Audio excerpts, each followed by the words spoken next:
দর্শক, আমাদের একজন স্বরাষ্ট্রমন্ত্রী আছে, ওনার নাম ছালাউদ্দিন আহমেদ। উনি দেশের সবার লম্বা লম্বা যা আছে সব কামিয়ে বেড়ায়, অথচ নিজের যে ১.৫ হাত পরিমাণে লম্বা হয়ে রয়েছে সেটা উনি নিজেও একবার উপলব্ধি করতে পারেননি। উনি সংসদে কৃষি মন্ত্রীর হয়ে বক্তব্য দেন, খাদ্যমন্ত্রীর হয়ে বক্তব্য দেন, উনি আবার সংসদে আইনমন্ত্রীর হয়ে সবাইকে আইন বুঝান, আর সব উনি বুঝেন।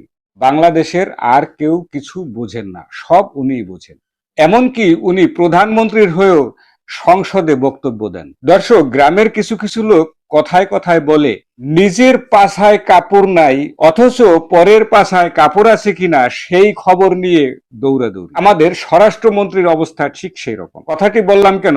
বাংলাদেশে জঙ্গি হামলার আশঙ্কায় দেশের বিভিন্ন বড় বড় স্থাপনায়, যেমন সংসদ ভবন থেকে শুরু করে রাষ্ট্রের গুরুত্বপূর্ণ স্থাপনায় জঙ্গি হামলার আশঙ্কায় পুলিশের হেডকোয়ার্টার থেকে একটি চিঠি ইস্যু করা হয়েছে। সারা বাংলাদেশের পুলিশ সুপারের কাছে সেই চিঠিটি পৌঁছে গেছে। এই চিঠিটি আমার কাছে এসেছে এবং আপনাদের সেটি দেখাচ্ছি। দেখুন সেই চিঠিটা আপনারা পড়ে দেখতে পারেন। যে কারণে সংসদ ভবন থেকে শুরু করে গুরুত্বপূর্ণ সমস্ত বড় বড় স্থাপনায় হাই অ্যালার্ট জারি করা হয়েছে। এরপরে শাহজালাল আন্তর্জাতিক বিমানবন্দর থেকে শুরু করে বাংলাদেশের ৮টি বিমানবন্দরে জঙ্গি হামলার আশঙ্কায় সতর্কতা জারি করা হয়েছে। অথচ উনি বলেছেন বাংলাদেশে কোনো জঙ্গি নেই। বাংলাদেশের বিমান বাহিনীর ২৬ জন কর্মকর্তাকে আটক করা হয়েছে, যারা পাকিস্তান ভিত্তিক টিটিপি অর্থাৎ তেহরিক-ই-তালেবানের সাথে সম্পৃক্ততার কারণে এই ২৬ জন বিমান বাহিনীর সদস্যকে আটক করা হয়েছে। পত্রপত্রিকায় খুব গুরুত্ব সহকারে ছাপানো হয়েছে এবং প্রকাশ করা হয়েছে। অথচ এই সালাউদ্দিন আহমেদ তিনি বলেছেন বাংলাদেশে কোনো জঙ্গি নেই। বিগত ফ্যাসিস্ট সরকারের আমলে এই জঙ্গি শব্দটি ব্যবহার করে রাজনৈতিক ফায়দা লোটার চেষ্টা করেছে। আসলে কি সত্যি তাই? এরপরে আবার আরেকটি সংবাদ প্রচারিত হয়েছে, যেখানে একজন পুলিশ সদস্যকেও এই পাকিস্তান ভিত্তিক জঙ্গি সন্দেহে ওই পুলিশ সদস্যকেও গ্রেপ্তার করা হয়েছে এবং তাকে বরিশালে নিয়ে আইসোলেটে রাখা হয়েছে। এটি কি মিথ্যা? এটিও তো বিভিন্ন সংবাদ মাধ্যমে প্রকাশ করা হয়েছে। দর্শক, এরপরে আবার আমাদের আইন শৃঙ্খলা বাহিনী তারা পাকিস্তানের কয়েকজন জঙ্গিকে আটক করেছে, যারা টিটিপির সদস্য এবং এরা প্রত্যেকেই বাংলাদেশের নাগরিক। আর উনি বলছেন বাংলাদেশে কোনো জঙ্গি নেই। তাহলে এর থেকে আমরা কি বুঝতে পারি? উনি সব মন্ত্রণালয়ের খবর রাখেন, সারা বাংলাদেশের খবর রাখেন, অথচ নিজের স্বরাষ্ট্র মন্ত্রণালয়ের যে খবর, এই খবরই ওনার কাছে নেই। বাংলাদেশে যে জঙ্গি আছে, বাংলাদেশের বিমান বাহিনীর ভিতরে জঙ্গি, পুলিশ সদস্যর ভিতরে জঙ্গি, জঙ্গি আটক করা হচ্ছে, তাও আবার বাংলাদেশের নাগরিক পাকিস্তানি জঙ্গি, অথচ ওনার কাছে এই খবরটি নেই।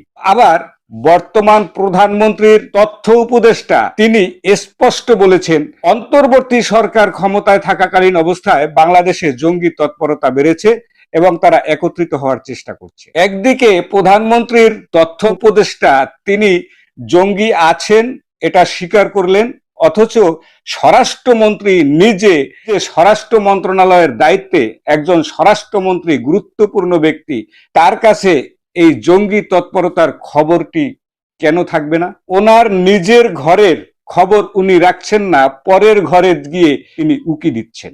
আপনার নিজের বাহিনীর ভিতরে সমন্বয়হীনতায় ভুগছে, নিজের মন্ত্রণালয়ের খবর আপনি নিজেই জানেন না। এই হচ্ছে আমাদের বাংলাদেশের বর্তমান স্বরাষ্ট্রমন্ত্রী। গত বিএনপি সরকারের আমলে এই কুখ্যাত রাজাকার জামাত ইসলামের হাতে বাংলাদেশের পতাকা তুলে দেওয়া হয়েছিল এবং সেই সময়ে বাংলা ভাই আর শায়েখ আব্দুর রহমানের মতো জঙ্গি এই দেশে মাথাচাড়া দিয়ে উঠেছিল।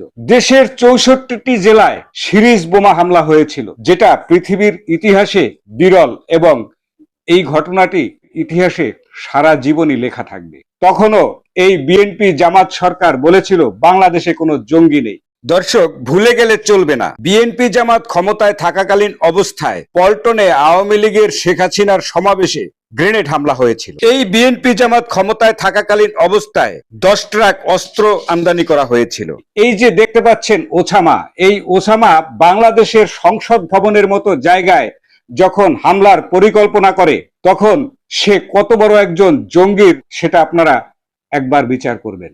এই ওসামার মতো লোক যখন জামাত ইসলামে যোগ দিয়ে একজন জামাত ইসলামের নেতা বনে যান, তখন বুঝতে বাকি থাকে না বাংলাদেশে জঙ্গি আছে কিনা। অথচ আমাদের স্বরাষ্ট্রমন্ত্রী তিনি অহরহ বলে যাচ্ছেন বাংলাদেশে কোনো জঙ্গি নেই। দর্শক, আজকে এ পর্যন্তই।